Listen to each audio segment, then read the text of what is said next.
Hello and welcome to another episode of playonultra podcast. This is episode 208. Woo! Hey. Hey. Did I ever tell you guys that I got fiber internet? Is this new? I don't think you did. This is new for me, yeah. What is it, like 1 Gbps? I don't remember, but it's way better. It's a lot faster.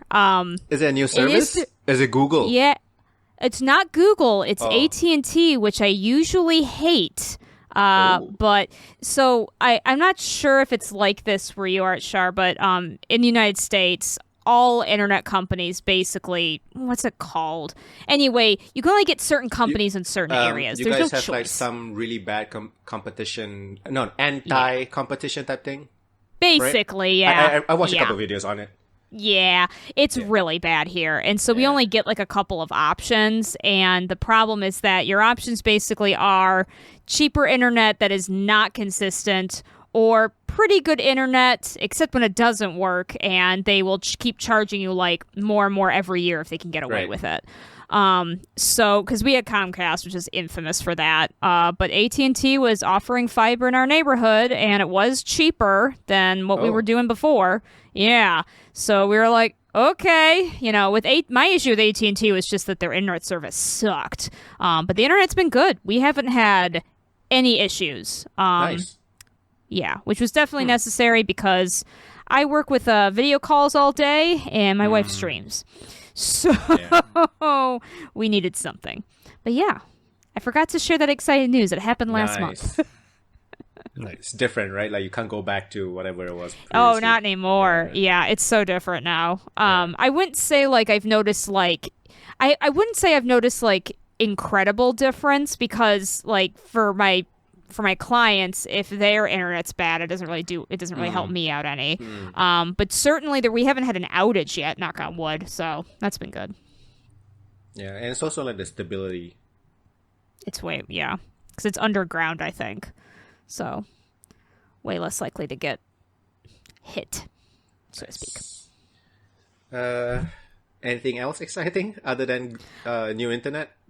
I was playing a lot of Baldur's Gate, and I'm still like maybe halfway done, I think. I'm not sure. It took me, I think, like a month and a half to get through. It's in 3 acts. It took me like probably a good like 70 hours just to get through the first act. So the second act's a little bit faster, thankfully. But whew, am I going slow? But I'm having a lot of fun. Nice. Has anyone played it yet? No. I started playing 2 weeks ago. I think I just stumbled into the second act. I'm not really sure where the act breaks are. I mean, do you have it through Steam? Because the Steam, I do have it through Steam. The Steam, what do you call it? Always. Achievements will tell you mostly. Okay. It's kind of weird. Finished the first act. Yeah, because it's kind of weird because there's a couple sections in the game. It's not super clear, but there's a couple sections in the game that are like, hey, finish up your stuff before proceeding, but it's not technically the end of the first act yet. Okay. It's kind of weird. Yeah. But yeah, the first act there's also just so much to do. That's good. Because when I thought I didn't know how many acts it was. I assumed it was 5 for some reason. Oh, so I'm no, like, 3. Okay, I finished the first act. I'm almost level 5. It's probably on track. So, but okay, cool. I'm like I'm only 1/3 through, but not even 1/3. Okay, cool. Yeah, Cool. It only goes to level 12. Dark Urge, which I'm resisting, but I kind of wish I hadn't picked it. Yeah, I'm so sorry. So Dark Urge I haven't played it, but my wife has. It is recommended you not do that first. Oopsie. Yeah, they should tell you because basically we only know because the developers came out. If they had just made like a NPC, like a story character for every class. Because I didn't have a story character for the class I wanted, so my only option was Dark Urge, basically, if I wanted just a background. Oh, you mean that the background? See, having the same background doesn't matter, though, because you actually get just double the But I mean, it's different. They're different characters. Yeah. I just mean that, so when you have the same background as another character, it just means that you get to, like, get experience and, not insight. what's the word, Sarah? What's the word? Inspiration. The same if they're in your party the same time you do. It otherwise does picking that character because you can be be those characters. Oh, I know what happened. Oh, so And so it's like, okay, so they got a barbarian, they got a warlock. They don't have monk. So if I wanted to be like a monk with like a story background, I had to pick Dark Urge. I think I know what happened, and it's very confusing. You don't have to click that, and you can keep going with character creation. No, I know you can. I'm just saying. Okay. If Sorry. I wanted to pick monk, that was the only option. There's Dark Urge, or there's random custom character. I didn't want a custom character. Oh, you didn't want a custom. Oh, okay. I got confused about that. Oh, okay. I thought you were saying making your custom character. All you could pick was Dark Urge, and I was like, that's what I was confused about. If I wanted to be a monk, Dark Urge was the only option that wasn't like a custom character. Because Dark Urge basically is custom character. That's why I was confused when you said that. I was like, but it's a background character. I mean, it has a story like background. Okay, you didn't want to make your own character. I did not. Okay, that was my confusion. I was like, sort of. I mean, I just wanted a monk. You get to choose templates. So basically, there's like a handful of characters. They're like named characters. Like this is the warlock, and you can make your own warlock if you want to. But this warlock comes with like a fleshed out backstory that that matters. And if you make a custom character, it doesn't have a backstory. It's more in your head. It's less canonical. Yeah, it's more like you're more role playing. Okay. Yeah. Okay. That's pretty cool. Yeah. Give you options. I mean, it's meant to kind of play like a D&D game, but you can. If you choose a character that has a backstory, aka the non-custom character, does a backstory come into play at all? Yeah. Oh yeah. Oh, tons. That's why I wanted a character with a backstory. So you get because they become your NPCs if you don't choose them. Not NPCs, but they become your party. Right, so you get to have them anyway. It's just, do you want to play as them? Right. Yeah. So you get to either roleplay as whatever you want or roleplay as one of the set characters. And if you're the set characters, you get like some slightly more like options. Stuff happens.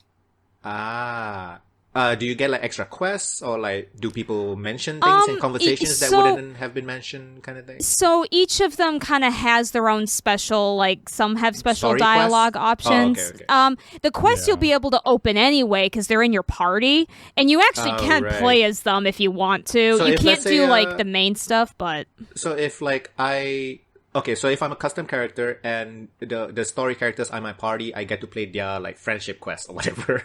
Yeah. But like party quest. But if I am one of the characters, I still get to play the party quest. But I'm the From what I understand, yeah. Oh, okay. You can also, I think the funniest part about playing like one of the maid characters is you can have them romance other party members, which can't happen if you're not if you're making your own original character. Yeah, that's a lot of options. So for example, for example, I'm just going to list out two character names because you get early on a cleric named Shadowheart and a Githyanki warrior named Lae'zel. And, normally, like, they kind of hate each other in your party. But if you play as one of them, if you want, you can pursue a romance with the other. It's just kind of funny. So many variables. That's why the big like bear sex scene was so like everyone was like laughing about it because I didn't realize this till I saw the video. So the bear character is an NPC. He's not as important as a party member. He's almost like a party member of a party member. Yeah, like you can have him in your party, but like he's more like a follower than like a main party member. So he's a druid who can shapeshift to a bear, but in that video, that infamous video that came out, the other character is this Damphir, a vampire named Astarion. And so, they had it where they show that they could romance each other, which can only happen if you're playing as Astarion. Technically, it's supposed to be like a reveal he's a vampire, but I don't know how. Like, it's so obvious he's a vampire from second 0. Like, you're on a secret. Yeah. I'm a vampire. And like, I know. Shit. I know. And you're supposed to you like... have fangs. There's a perception roll you can like fail to not realize it too. It's really funny. I don't know why they bothered. It's so silly. Okay. It's silly. The most important thing I need to know is if I want to have sex with a bear, I need to play a maid character. I cannot play a custom character. No, you can play a custom character. A custom character. Yeah. Because the bear is not really a party member. No, it's so. More of an I just NPC. mean that Custom like characters can sex anybody as much as a yeah. Honestly, pre-made if character you can. want like to be completely honest, if you want like the most options, you should do a custom character because you'll be able to you'll be able to do anything you want with your other party members. You can even like kind of play as them to interact with some NPCs if you want, just not like the main stuff. And your custom character can get with whoever, and stuff like that. Yeah. And the even the look of the main characters are like set. You're not Of just the choosing main the party backstory? members? Okay. So they're the main party members are set, but you can change their classes. Oh. Yes. Not right away. You have to get a special thing before you can do that. But yeah, you can change their pretty classes. Yeah, it's pretty early on. I got it kind of late because I did not go in that direction for a while. But I got it. Yeah. But yeah, so it's I need there. to play it. As Oh, damn far it. as the mechanics of it, everybody's customizable. Because yeah, like you could, if you really want to, you can totally redo even your own stats as many times as you want. You just need to pay like 100 gold. Oh, that's cheap. Sounds cheap. I kind of It's wish it pretty was a cheap, yeah. full like reroll. Like I wish it would let me change my race too. Not yet. They are thinking of adding that though. They are thinking of adding like they are. I don't know if it'll be fully change everything, but they're at least trying to add, which I really hope they do soon. Like being able to change like cosmetic stuff, like your hair color, your hairstyle, that kind of thing. But I do think they're thinking of going all the way, like making it just like you could change your class anytime. You can interesting. change your race and appearance at any time. Which, yeah, for sure. So, yeah, they're all about the customization stuff, and there's pretty decent stuff. The modding community is also pretty healthy right now. I have not gotten the modding up started yet, mostly because I wanted to try to see if I could play the whole thing first, because you can't get Steam achievements if you have mods on. So I was like, let me see if I can just play it through first so I can get like the basic achievements, and then I'll try to go again and get some mods. Because there's some really cool mods for like hairstyles, different races, new class updates, and stuff like that. Because originally, Larian was not going to do DLC, and well, they've changed their minds. Oh, so they have. we'll see what happens. Because yeah, they did I say remember they're... them saying like DLC maybe is off the table. They kind of want to take a break or something. Last I heard, they just kind of felt that there was no reason to, because the problem is, so the game only goes to level 12. And they've been quite honest, and this is very true, because it's based on D&D 5e rules. When you're past level 12 or like level 15 in D&D, the numbers get screwy. Like, it's very, very, very... Oh, it become too OP. In a bad way? Kinda, yeah, in a battle situation. Like, the problem is that, like, it's easy for characters to be too OP, which means the monsters have to be so strong that battles become very swingy, either, like, too easy or too hard. Right. You know, and balance. unfortunately, it's just because of how D&D 5e chose to do their math, there's very little you can do. And so they're like, we don't know how to... They'd have to basically probably redo the system from the ground up, which it's not the D&D 5e system in every regard. They've actually fixed some things, but it's still screwy with the basics and the number crunching and stuff. So that's the problem. They're not sure like where to go with the DLC right now, but I guess they're going to think of something. Honestly, I've had one persistent bug that really bothers me where I got this which one? I got this cloak that's whenever I kill something, I go invisible, and while you're invisible, it doesn't give you the option to perform attacks of opportunity, which is very frustrating. That is frustrating.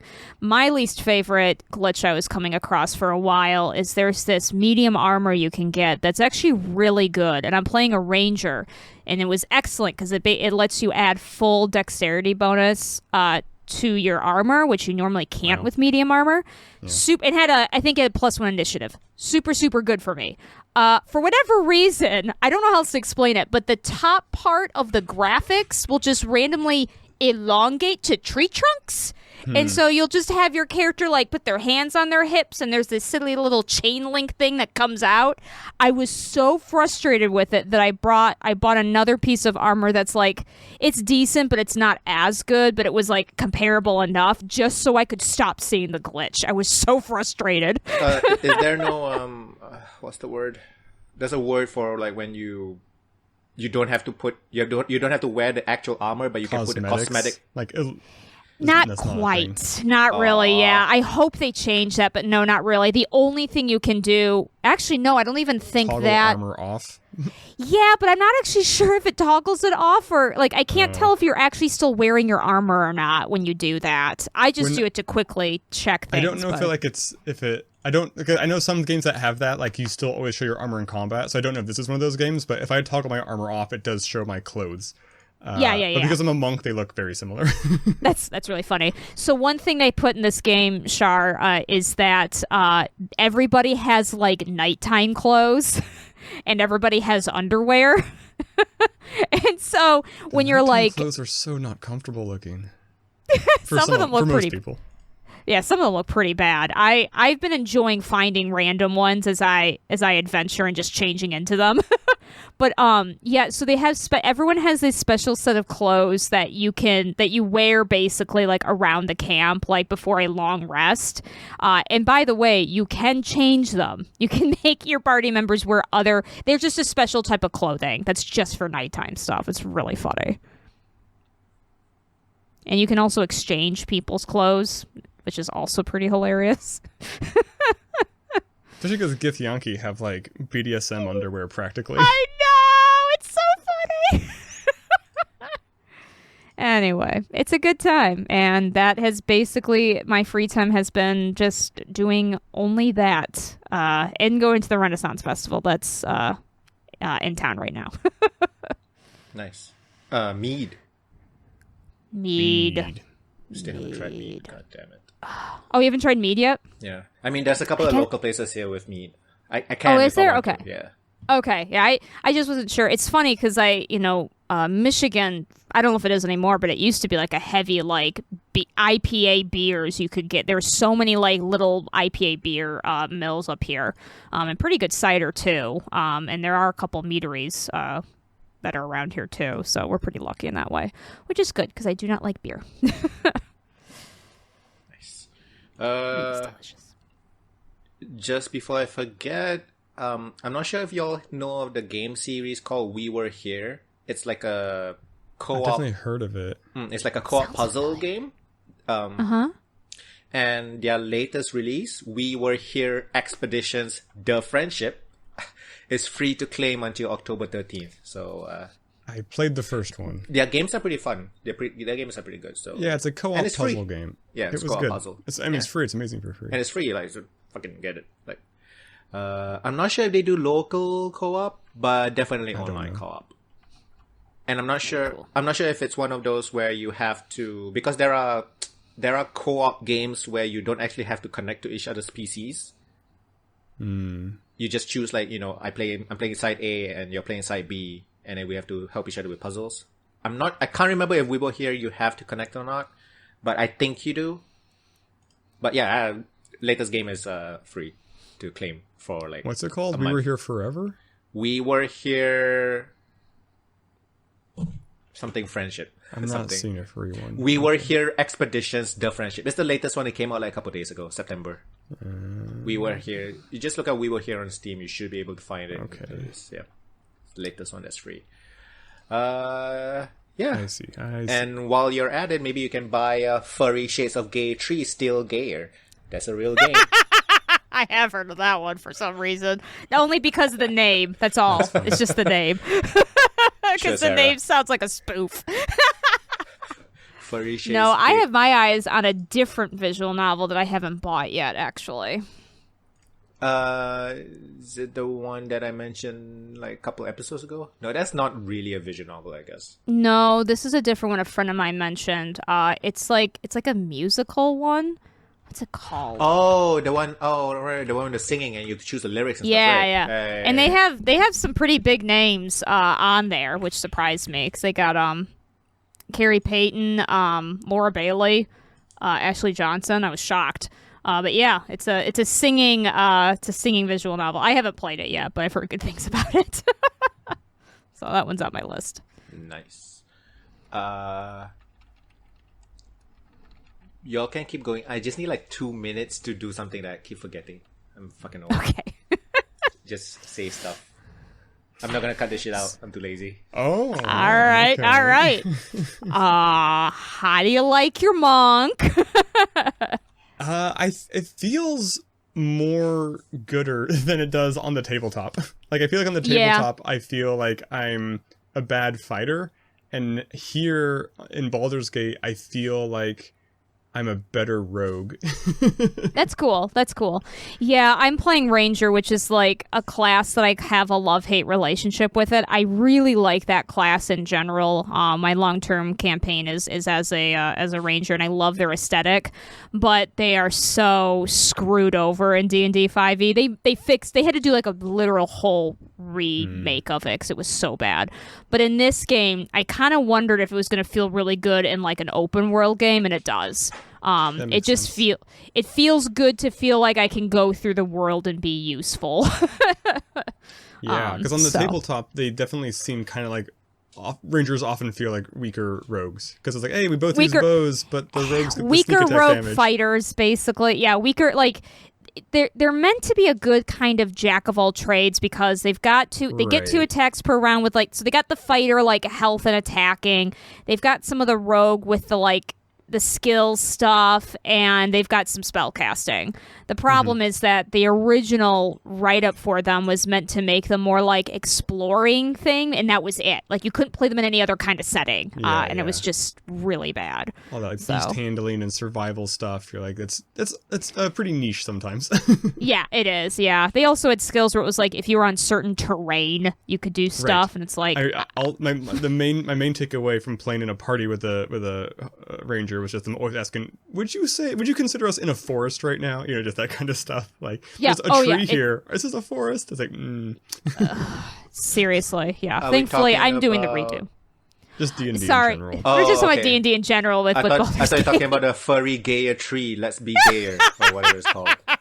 I mean, Rangers do like their animals. I mean, Rangers are the fighting druids. The druids are more of the furries. They turn into beasts. I just talk to them. So. I definitely, I don't know. I guess maybe because I feel like this game forces you to like rest a lot to like, because like attrition is definitely a thing just from damage. So in the tabletop, you get like in one play session, you maybe have like one combat. And so I feel like as a monk, I'm really starved for my chi points. But on the board game, in Baldur's Gate, because I'm doing short rests, I get my chi points back pretty fast. They changed how you get some things with short rest. Yeah, also I will tell you, don't do what I did. I misunderstood and thought that taking too many long rests was a problem, but I did not understand the definition of too many. And so I actually took too few long rests in Act 1. I'm definitely doing too few as well. Why is it a problem? Because it costs resources, so you could theoretically you could soft lock yourself by not having the resources to rest. So you could, It also technically, but it's like apparently it's so extreme that I've read maybe I read the one person on Reddit who did it, and it totally creeped me out. Technically, if you take too many long rests, time passes too much. And certain missions can be blocked to you. Time would pass because like time passes weird. It's like, this building's on fire. I'm like, okay, building's on fire. I should really rest to get my spell slots back so I can cast, like, create water. I'm like, what if time passes and the building's burned down? And I saved and then did the long rest, and the building didn't burn down. So I'm like, I don't know what time is. I don't know what this game does for time. So in that particular one, the building may not burn down, but you do lose talking to somebody. Unfortunately. Interesting. Yeah, it's weird. And sometimes time passes just going to camp. That was the big thing that was... That's a very interesting thing about this game is it's like everything has ramifications, but it's not always clear. There's not like a backwards linking. Like no. Like I came across this windmill and I came in out it backwards, so like I didn't get like what the situation was. It was like a lever to like undo the windmill's brakes. Like, okay, let's lever to undo the windmill's brakes, and apparently there was a gnome holding on to the windmill because goblins were harassing him, and so he just goes flying off into the woods. I'm like, well, that's so funny. I don't feel invested in this. I'm not going to reload the save, even though it wasn't a choice I chose to make. But so I don't know. I don't know what the ramifications are for that. I don't think I found his corpse. Maybe I did. I never knew his names. I never saw him. So who knows which gnome corpse he was. You can see him again in Act 2, but like he's not that important, so don't worry. He's just a connection to something in Act 2. But it's honestly, that's hilarious. And there are things like that. I missed a intro to what the frick the Absolute were, because I misunderstood the jump mechanic in this game for a very long time. You have to jump to get anywhere in this game. You jump a lot in this game. I never jump on the tabletop. You jump a lot in this game. No, because it's not as good. It's better in this game. Yeah. Yes. And I didn't understand that you were expected to like jump to get to places. So when I was stuck, I was just like, oh, I can't go. And so as I was walking, there was these people that were like, hey, he's dying, someone help him. And I was like, okay, well, I can't seem to get it from this direction. And I was like, I guess I'll go around. But I fast traveled to a location and then went there and they were gone. So so certain events, when you see them, like when they happen in front of you, you got to take care of it right then or else it's gone. So there's a lot of weird stuff like that. And part of it, I think, is the replay. Like, you can replay it. And I mean, my wife has replayed this game now 4 times. There were some things I found in my first playthrough that she never saw in her 3 playthroughs. Right. So, like, there's so much here.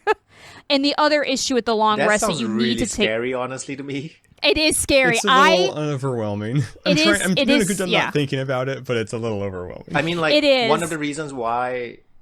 one of the biggest, like, hurdles or whatever when it comes to, like, these giant, complex RPGs is I feel like I won't be able to, like, really understand how to play it properly. I totally get that. Yeah, I totally get that. It's one of those things that thankfully there's a couple of like guides online that kind of at least help you a little bit.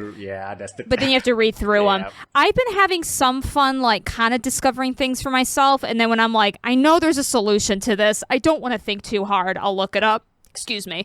But honestly, if it weren't for the fact that somebody bought this game for me, I probably wouldn't have started yet because I would have been too anxious to even consider it. Yeah. I only started playing because of my weekly group, and then I just got impatient, so I started playing in the middle weeks on my own. I get that. Yep, I totally get that. And it's I've gotten really absorbed into everything about it since then, and so I am glad I'm playing it now. But for sure, if you're like, it almost might be worth waiting to see till there's like a better guide out there, because people have not cracked everything about this game. There's still like so much people have still yet to figure out. Like even like the romance guides. Like, I remember kind of trying to look through them and like, but there's still some incomplete guides that have information that have since discovered to not be true. Like, because there are ways to kind of have poly relationships. And there's a basic universal truth of how to do it. It's not with everybody. Basically, the druid, he is poly. And he basically, if you're certain people, you can romance and have a romance with him. But it's only certain people. But even then, like, there's also some weirdness where other characters might be okay with it, but like just the one time. There's a lot. The one thing about the romances I will say, and they're hopefully going to start patching this soon because there was a lot of outcry. Some of the romances, it feels like you can only get cool character scenes if you're romancing them, or they're like always feeling romantic, and it's like, I just want to be friends. Is there a way to just be friends? And it's not always clear how to do that. So, and also, as I found out the hard way, if you don't take enough long rest, you can just miss scenes. So big story beats happen during these long rest cutscenes. Yeah. Oh. And you need to take, and so you that's mean like one thing if I play. Your party at the camp type of thing? Yeah.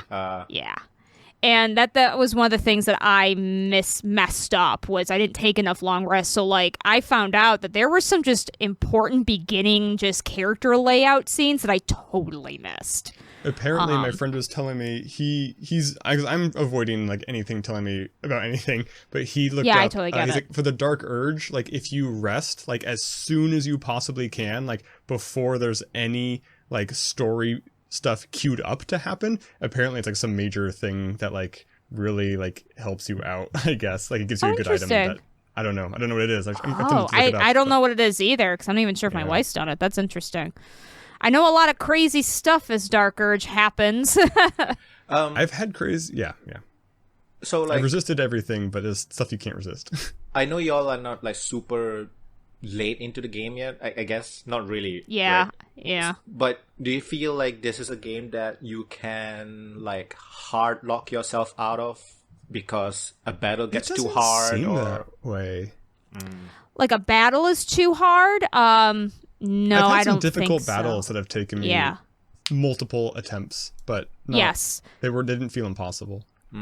I kind of got to the point early on I really sucked, but once I hit level 5, which in D&D level 5 is the like, okay, now we can actually play kind of level. right. Your class has coming together. It's got synergy. Yeah, pretty much. It's like the everything's kind of coming together kind of level. Suddenly I started doing pretty well. They're actually, I think because I was like taking so much time like and being very hyper careful, there's some battles that I was able to get through and I only had to reload like maybe once because I messed up. But yeah, I wouldn't say, I don't know if the battles like come to your level or not. I can't say that. I don't know. I haven't checked. But like, I guess like I don't feel like unless you're someone who's like really trying to ignore all the side quests and just get through the main quests, I don't think you're gonna have a problem from what I understand. It is interesting. Like I don't know. I've had one fight so far where I was lucky enough to have gotten like equipment clearly tuned for that fight. Like so, there's a fight. This is spoiler free. There's a fight where you have to fight a spider, and prior to fighting the spider, I got like a spear that dealt like an extra D12 of damage to creatures with more than one pair of eyes. And that's interesting. I think I missed that is so item. specific. I got I mean, boots, it's not just spiders. There's like beholders and stuff too. It's other creatures. But yeah, and I also got those boots from that. So the boots are in the same like area as that spider that make you not webbable, basically. So yeah. if you got neither of those and you fought the spider, it would be really, really hard, I think. Not impossible. I didn't have the spear, but I did have the boots. But yeah, there might be stuff like that. But I think even then, like, if you kind of keep up with your equipment and people are in decent stuff, I feel like most fights, like, almost my number one reason for reloading a fight is because the mechanic where all of your party members follow you around makes you start random fights in just like a dog shit like, hey, all four of us are standing next to each other. If you throw like any sort of AoE, it just wrecks my party. So like, okay, this is a fight. Okay, reload the save, unlink people, position them, start the fight kind of thing. Yeah, that happens a lot. So there's some cheesing around that. Like there was one fight that took me, I spent like maybe only one or two attempts, and then I end up just like having my entire party climb up into the rafters of this building and just shoot down the whole time. Yeah, yep. Is that in the goblin area? It's the goblin, yeah. Yeah.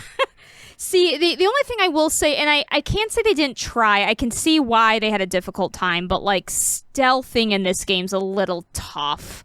They have decent mechanics to help you with stealth, but they're not super clear about like how to kind of for a while it took me some time to understand that when you do like a sneak attack from the shadows, you have a chance of just starting a fight. Which was hard because I'm like, because then you only, if you're kind of having like one person go alone and do that, now they're the only one in the fight, and that's not good. And you can't really like disengage. Like there is a way I think to disengage from fights, but it's not easy, and I don't do it. So I just usually would reload until I made this, because if you are stealthy enough, you can hit something, but then nobody else notices. So they've got a system. The other thing is that, so you can kind of make enemies of almost anybody in this game. Like you can go murder hobo if you want. You can literally just kill everybody. You can do it pretty much anytime you want. And so there are some areas that and it's viable. Definitely you won't lock yourself out of the story. Like it's viable to just kind of murder everybody. Yeah. You can just do that. There are like one of the cool things about this game is there are it's hard like to do, but there's like various different ways to resolve a quest. And it's very hard to like lock yourself out of the game if you do it one way. You just might have to be careful that like if you go for something, to make sure like, okay, that's going to be technically the evil path, which is pretty clear, but that's the only thing I would say that sometimes can get kind of funky. But yeah, what was I going to say? I'm sorry. I guess I forgot it. But anyway, yeah. So I don't think you're going to hard lock yourself out just because, like, you're not high enough level or something like that. Not even that, like, just like building your character wrong or something. Like, yeah, I'm curious because at this point, in my solo campaign, I've passed where I am in my friend's campaign, and in that game, a sequence of events let me talk to a merchant to buy some gloves that I adore. They're like perfect for my build, and I'm curious in my friend's game because he kind of has missed that sequence of events happening completely. I don't know if that merchant will be like talkable. Like I don't know what the situation is going to be like at all. So I'm very curious to see what things are. I think there's very few things that there's only one way to get. Like I think a lot of items show up in multiple spots. Yep, and a lot of items are randomized too. So yeah, I only knew that because I one time, just due to a little mistake I made, and I could have kept going. It was just a romance party mistake, but I didn't want to mess it up. So I went back like probably 3 to 4 hours of gameplay. I had multiple saves to redo a section. And so I was able to confirm, because I was entering certain areas for the first time again, some of those boxes are randomized. So they're not always. That's why, like, I see guides that say, look for this treasure. And I'm like, nope, that's not always there. Some treasure is consistent, but other treasure is not. It just depends. So, and as far as I would say building your character wrong, I am very sensitive to that because I hate games where I feel like there's the right build. Yeah. And you will see online people say, like, this is the best build. But honestly, the way they've made this game, I would say if you have a particular play style, there are certain builds that are better for you.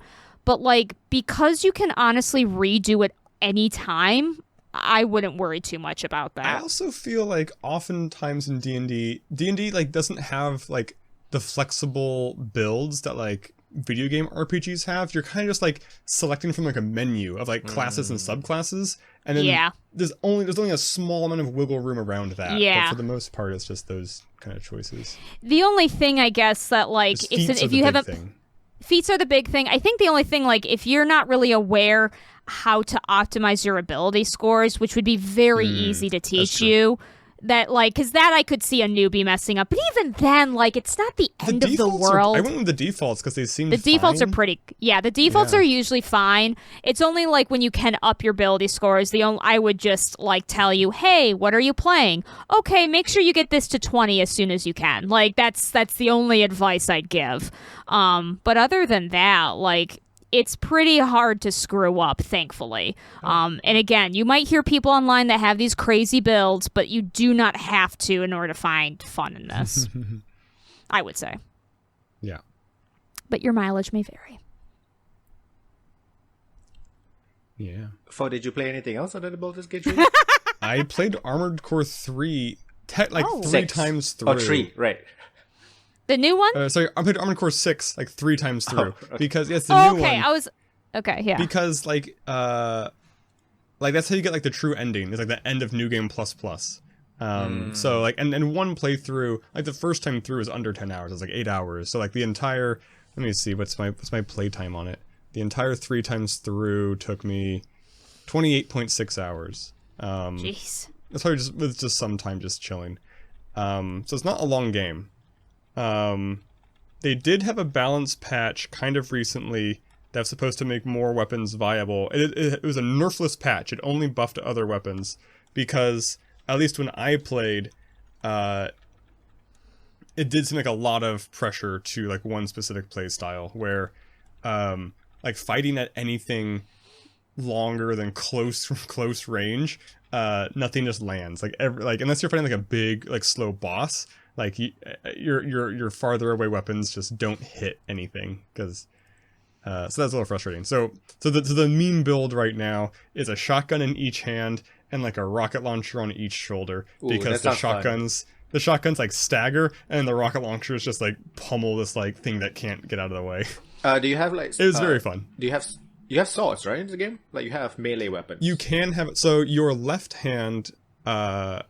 Basically, when you're at the shop. You shop for right-handed and left-handed weapons separately. Even if it's like the same weapon, you have to buy a right-handed one or a left-handed one. So the left hand has options for melee weapons, but you wouldn't be able to equip a ranged weapon in your hand. Because you have 4 weapons. You have one in each hand and one on each shoulder.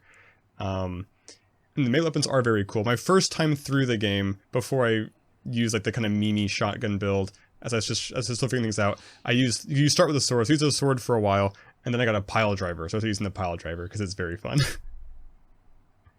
And I was seeing there's like a secret like saw weapon, which seemed really cool, but I didn't find it, so I didn't get it. I can't remember the name of the game. Daemon Machina. It's a Deus Ex Machina?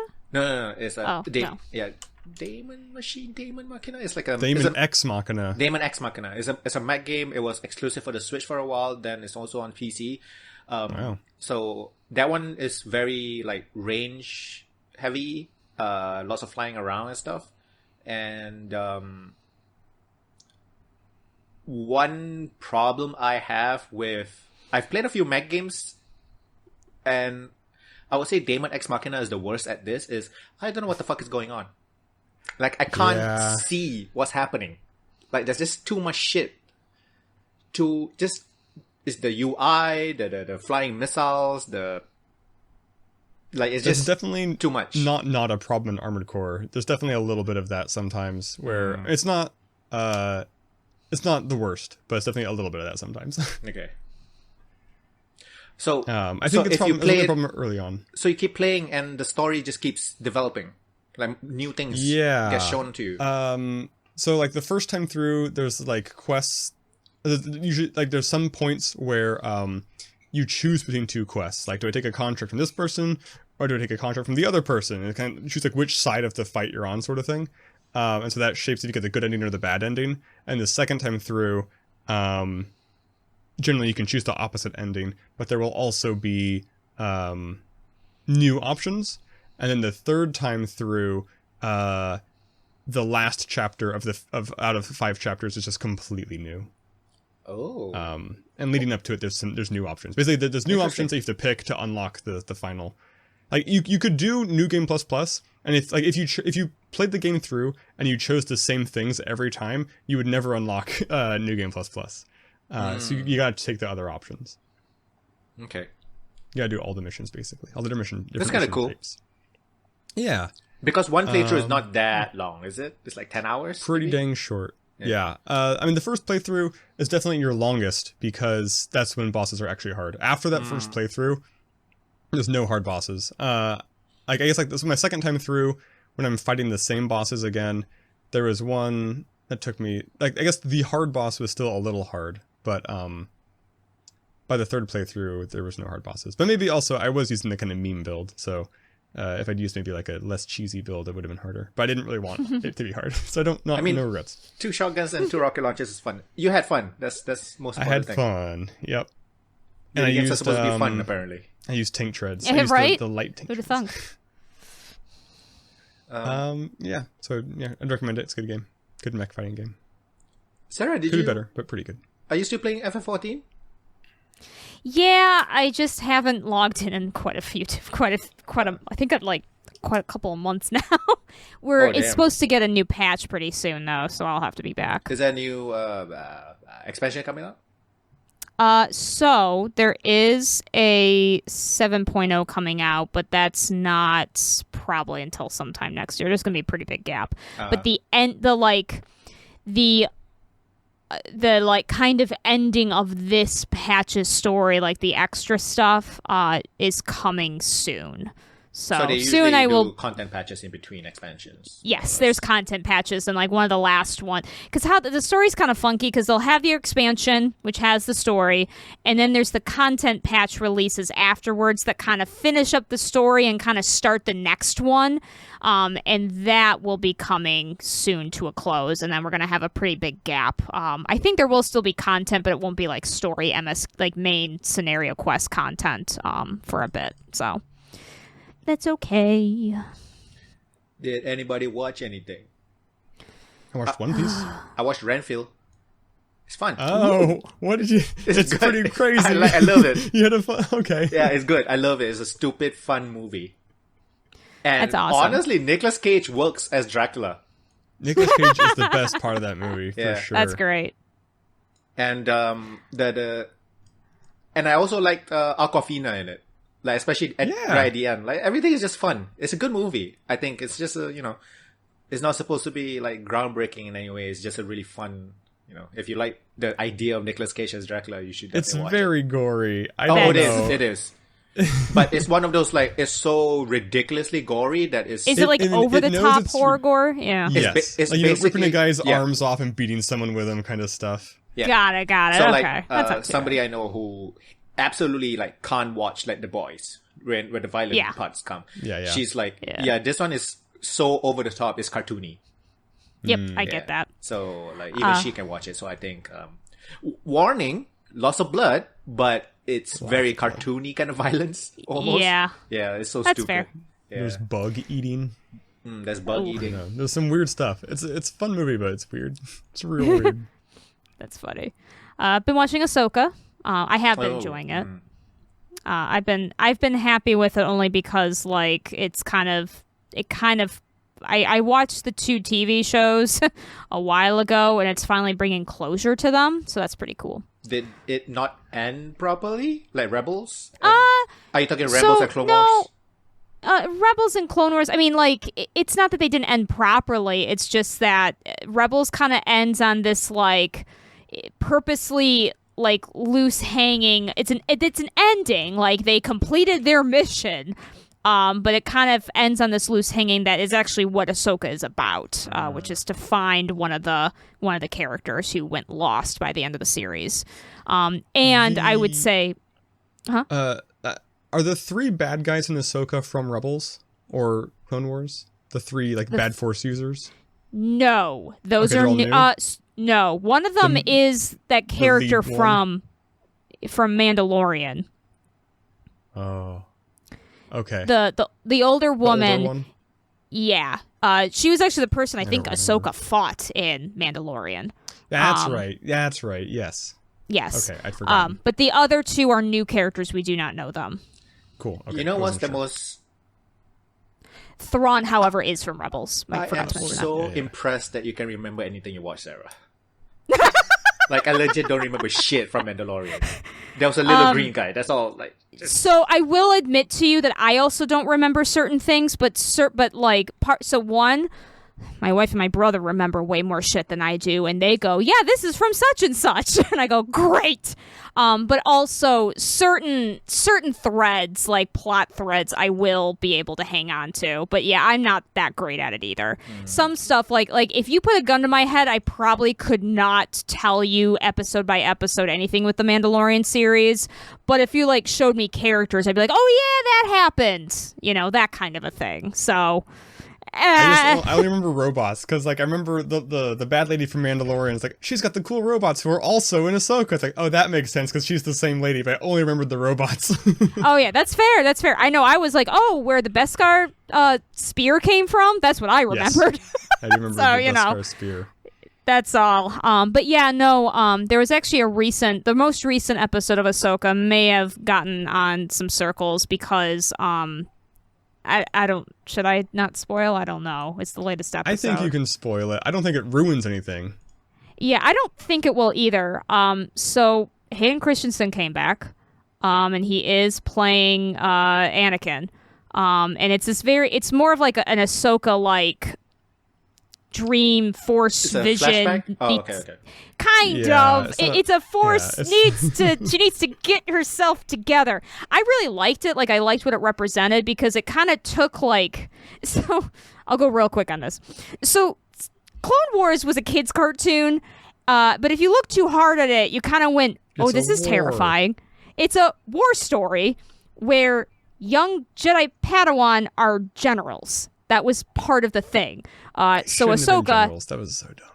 I mean, that was the story because it was a kids TV show. So Ahsoka is 12 years old, and she's a general of the army. But then it got really dark towards the end of it, where she leaves the Jedi Order, and they played it straight. in this episode, they kind of show a young Ahsoka through like a war-torn Clone Wars, and I was looking at my wife and I was like, I know that this happened in the TV show, but it's kind of something to see this with like real life acting. It kind of hits a little different because they do talk about like she was just kind of taught in a time of war, and that's it.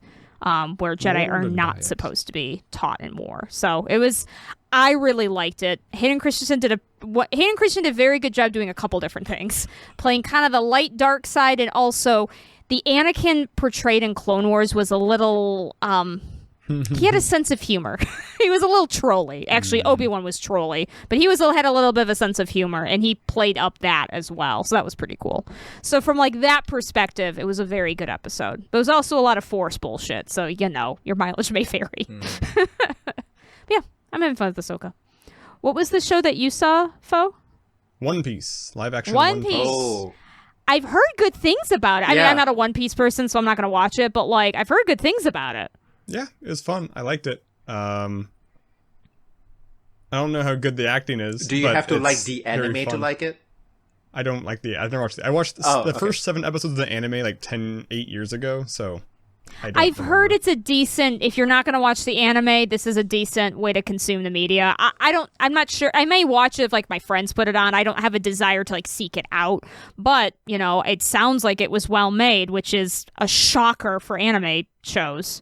But live action, really, I should say. It plays things super straight, which I like a lot. Because you have because One Piece is such a weird anime in that like they use phones that are actually snails, and like this guy, he has a sheep head, and it's not like knowledge; they're just like facts of the world, and like it's fun to see them played live actionally, just very straight. Like they're not like the jokes. Like, yeah, of course.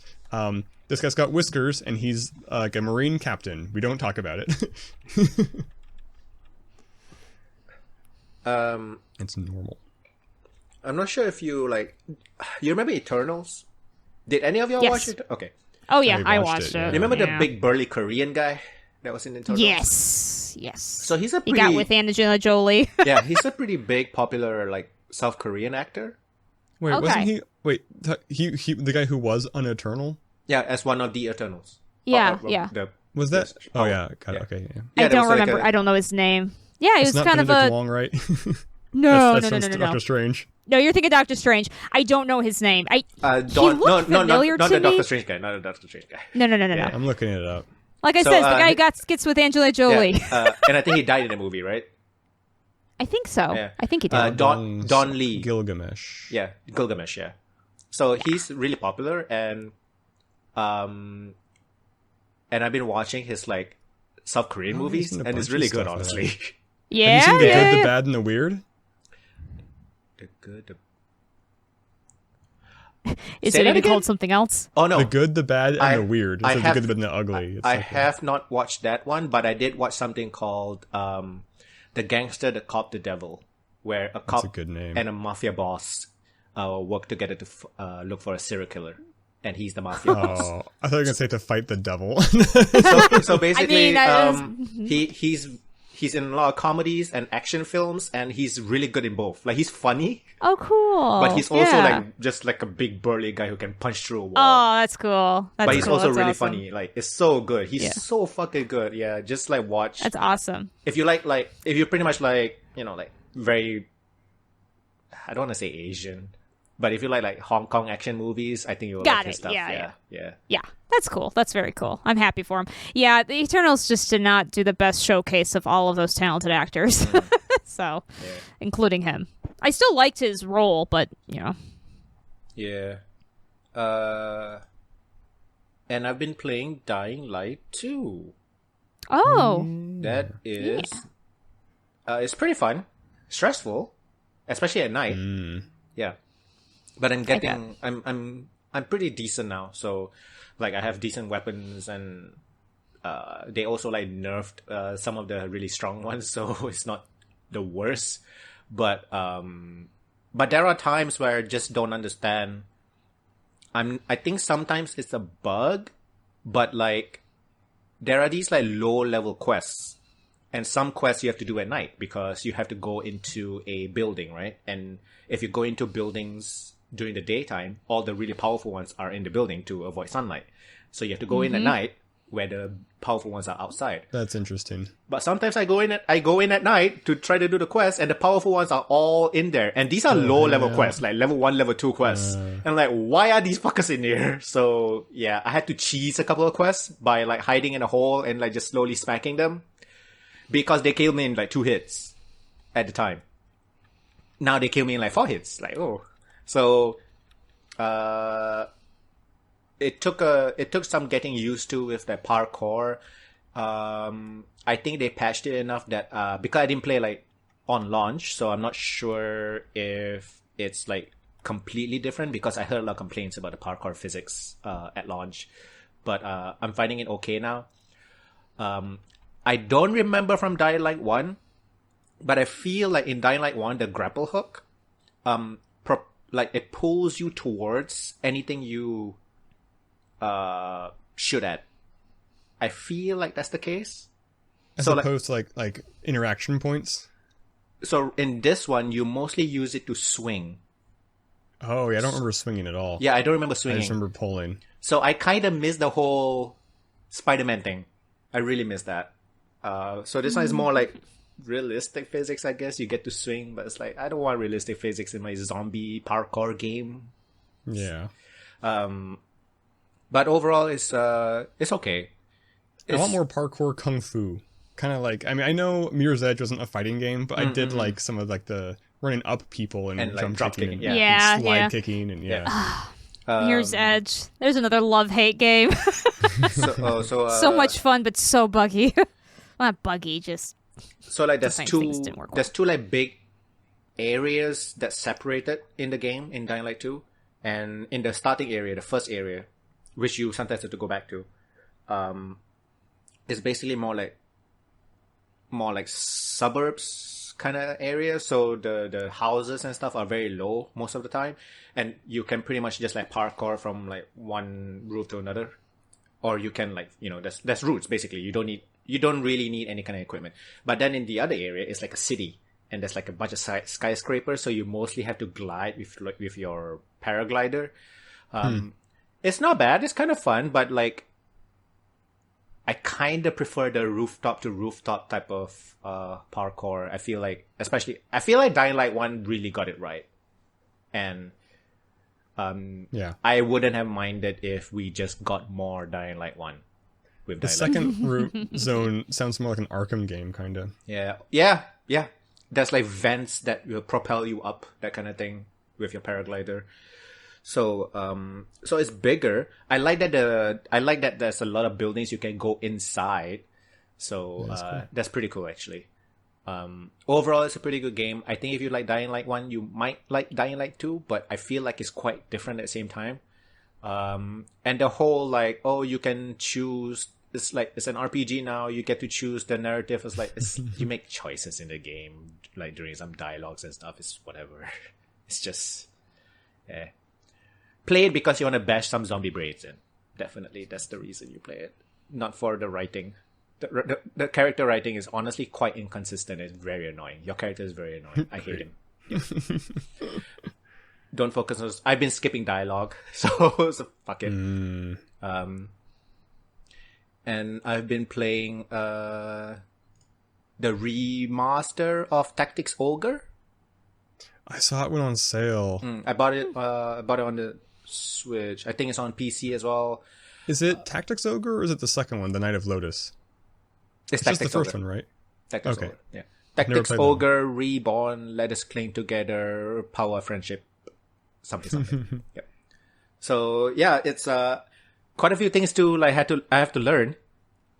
I did know this, but like your spells go in a straight line, and I've been hitting my own men with my spells. So yeah. I had to learn that the hard way. That's something I've had to get used to in Baldur's Gate. Is I was doing a lot of work to avoid that, and it's not a problem. Oh, okay. For most things, there's still some spells you got to be careful. Can your AOE Fireball will still hit. AOE has only fire. Can you turn it off? Like in Dragon's Age? I mean, man. that's why you need to be like an evocation wizard, because they can kind of shape it a little bit. There's things you can do to mitigate it, but no.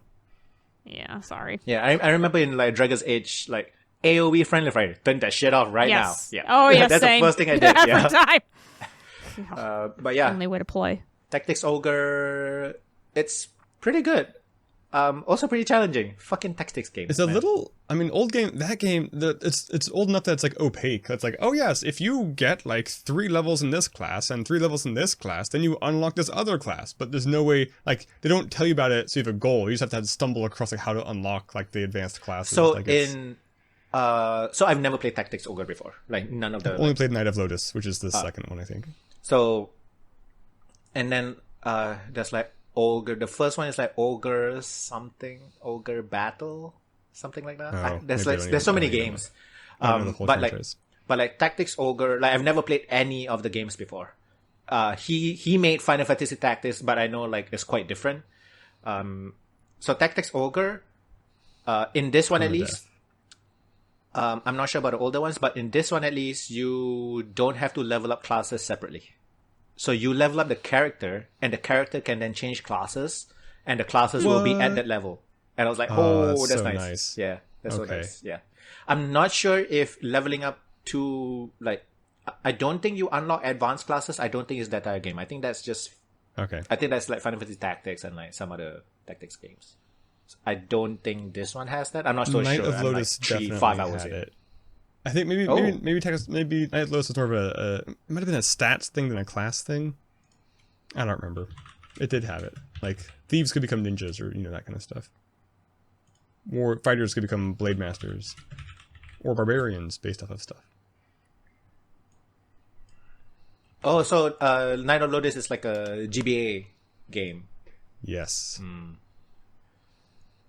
So yeah, Ogre Battles series, and Tactics Ogre is the second game in the Ogre Battle saga. Okay. Ogre Battle, yeah. Saga. Yeah, because I remember like Ogre Battle is more army based, and Tactics Ogre is very much Final Fantasy Tactics. You use like single characters or something. I mean, yes, you use single characters, but I think Ogre Battle is more like army. The battles are supposed to be like more grander scale. If I'm not mistaken, I haven't played it. I do remember there were some fun fights in Knight of Lotus where you had to like split your party because like I'm gonna pick these 8 guys to go this side around the castle, these 8 guys to go this way around the castle, and you had like 2 different fights and you couldn't overlap. You couldn't pick from the people you sent, which is pretty interesting. Yeah, I've been playing that. It's been, and I also bought. Not sure if y'all know this one. It's a GameCube JRPG that I've never played before. They released both 1 and 2 as a collection on the Switch recently, and I think it's on the way right now. Baten Kaitos 1 and 2. No, I have a friend though who was really excited about that. Yeah, so I've got that. I've been buying more games recently, honestly. Been really into like just want to get back into it. For sure. I also bought Don't be me. Final Fantasy Theater Rhythm, the final bar line, Power of Friendship, whatever. Game? Yes, the rhythm game, yeah. Oh. But this one's for the Switch. There's like 385 songs. Holy hell. I actually didn't know they had that. Yeah. That's so funny. Wow. That's a lot of songs. That's so cool. Yeah. That is a lot of songs. It's a lot of songs. So, yeah, I was like, yeah, it's a Final Fantasy rhythm game. I gotta have it.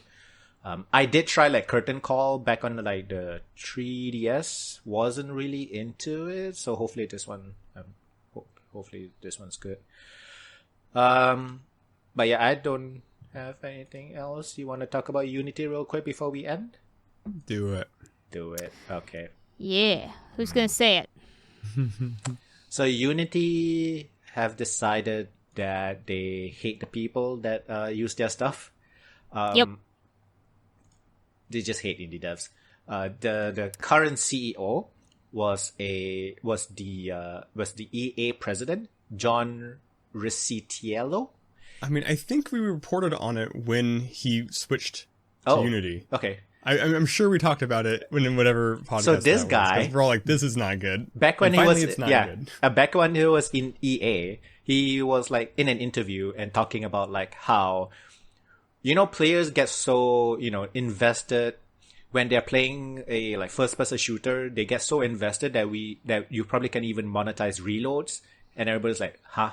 Yeah, that's too much monetizing reloads, like reloading." Real money for bullets, basically virtual bullets. So he has Unity has probably a lot of it is him. Unity has been changing their monetization practices. Mm-hmm. And they want to charge developers, and it's like a scale. Like the more you have it, the less you get charged on installs. Yeah, which is insane. That's so insane. That's so ridiculous. It's not even on any like profit. Yeah, or anything. It's not anything that would make sense. Yeah, how are you gonna installs. Track all of this?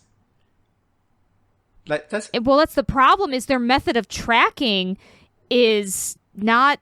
I mean, the problem is that their method of tracking, from what I understand, is A, probably not super accurate, but B, like it bottles things like free demos or giveaways or sales. Like so they came back. They made a statement like after everybody's like asking all these questions, and they were like, free demos won't be charged, blah blah blah won't be charged. Yeah, but then like how are you gonna know?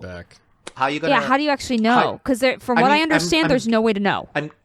I'm gonna guess there's probably some way you can do it, but like it feels very complex, and there's probably gonna be like data is not accurate a lot of times. No. Like I have to access a lot of data at my work, and problems can happen. Like these systems, they're not perfect. Just because you're like, oh, we use technology, that doesn't say anything. That doesn't mean shit. Just saying like, oh, we have the tech. Like, yeah, but the tech can fail. Data can be like inaccurate. Reporting is not always accurate. Sometimes you have to fix it. It's like anybody who works with any sort of database will know this. So it's just like, how you gonna do all this? And Unity clarified that the platform holder will be paying this. Yeah. How are you gonna get Nintendo, Sony, and Microsoft to pay? What the fuck? Yeah, this is gonna not go well. That's all I could say. That is, yes. It's bad. It's pretty bad. And I guess the amount also changes if you've bought a different subscription. I'm guessing there's different subscription tier levels. I think they're also increasing the price of those premium subscriptions or something. And they're changing some of the tiers where of course they are. Where people on again, I'm not super because I think what's happening also is people on certain tier that the price is gonna go up.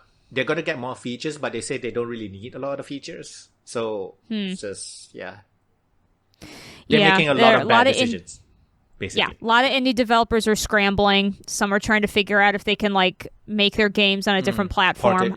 Godot 4 seems to be the go-to for people to go to. That's all I've heard. I didn't know about it until this, basically. Yeah. Godot 4 is also... They announced, I think kind of recently, that they are doing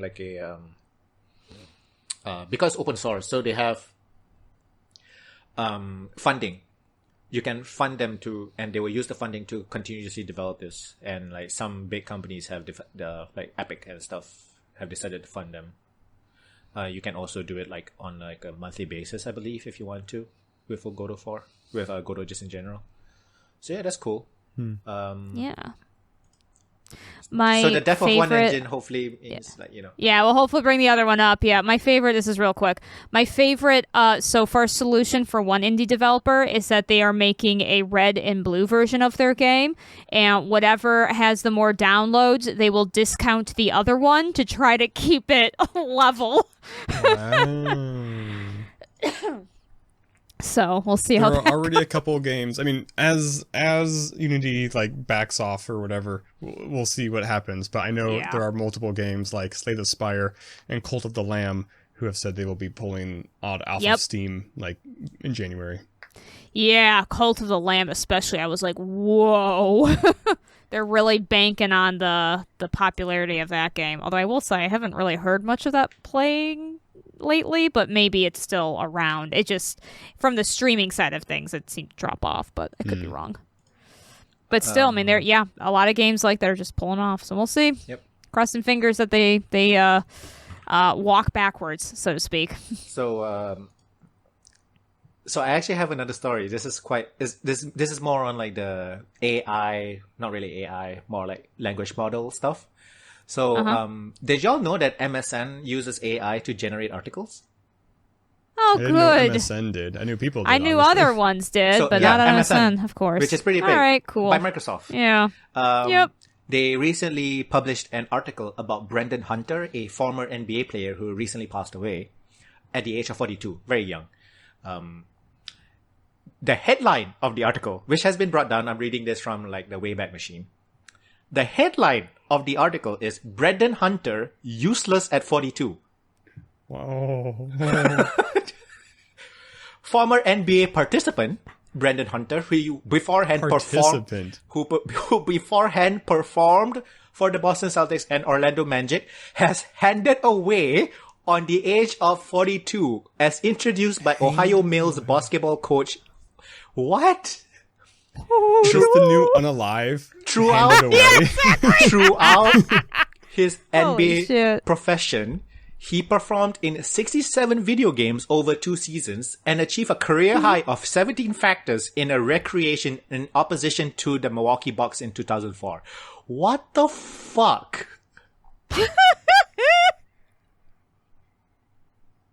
That's so freaking funny. It is. It is so funny. And maybe it would be hire some funnier. people, some it humans in the loop. would be funnier if it wasn't such a tragic story.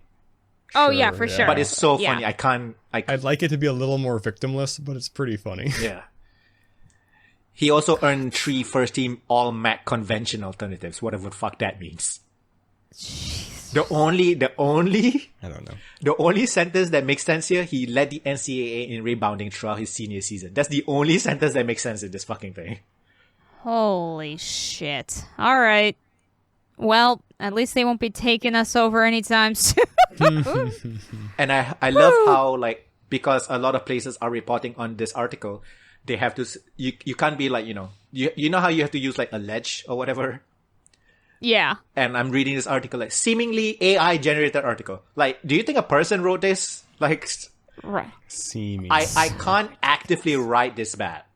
Like, I'm not saying I'm really good at writing. I'm not that creative to write like this. Yeah. To write this Yeah. bad. I gotta be I'm not this creative to write this bad. So crazy. Yeah. That's actually a good point. I feel like it is interesting for an AI to be this wrong. Like, it's usually choosing, very standard turns of phrase, not bizarre turns of phrase quite this. Yeah, I wonder what the fuck.